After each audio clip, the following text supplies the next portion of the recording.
The engine non-engine thing in Yu-Gi-Oh is a little weird. Because there's no color system in Yu-Gi-Oh like there is in Magic and Digimon, it means there's no restriction on staples that you can run in your deck.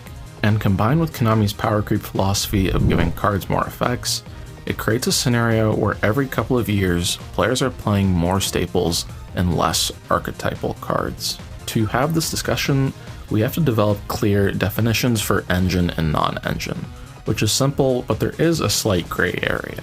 Engine is your archetype, archetypes, or general game plan. Put simply, it's what you call your deck. Whether you say, I'm playing Malice, or I'm playing Draco Tail, or I'm playing Crystron. Stuff like that. Next, I like to define non-engine as generic staples. Hand traps, board breakers, and cards that respond to hand traps, etc.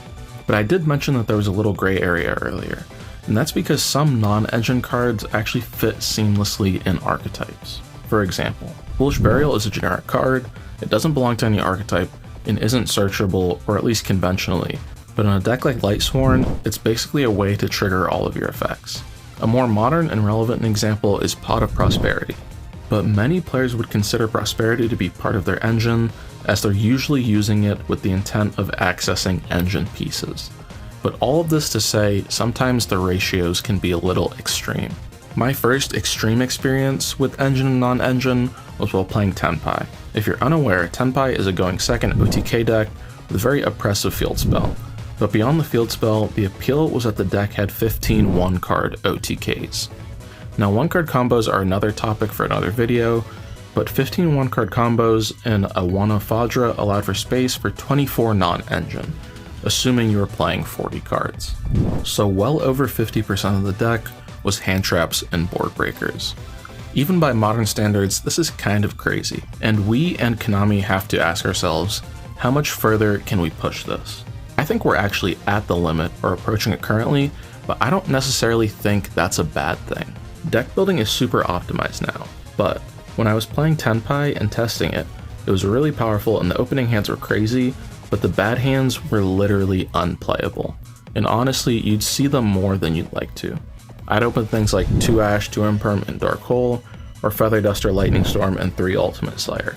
And the 6th card would be just as bad. And the moral of the story is that there kind of is a tipping point. There is such a thing as too much non-engine regardless of how strong your deck is. And yes, there is a huge element of randomization. You could play a 35 card engine and 5 hand traps and unfortunately open them all, but that's very unlikely. Even for anyone who tunes into YCS live streams, some of the feature matches are so anticlimactic because one of the players will just brick on hand traps, and this happens pretty regularly. Also, this isn't me saying I hate hand traps or board breakers. The way the game's designed now, they are necessary. Even the worst deck you can think of can probably build a crazy board without interruption. But overall, I think the engine non-engine issue, if we can call it that, is so interesting because it can kind of correct itself. As I mentioned, you can have too much non-engine, and you'll feel the repercussions of it over the course of multiple games. I think Konami in some aspects is trying to address this issue.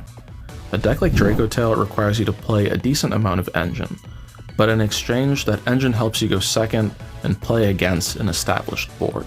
Cards like Pan, Urgula, and Malulu are great at playing into boards, and Faimina allows you to fuse during your opponent's turn. It is turn 0 play, which some people aren't a huge fan of, but you still have to invest a lot of resources into it.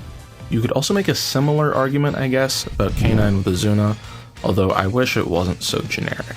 But what do you think? What's your take on the engine non-engine thing in Yu-Gi-Oh? Do you think it can get any better or worse? Leave your opinions in the comments. And don't forget to leave a like and consider subscribing to the channel, and hopefully I'll see you in the next video.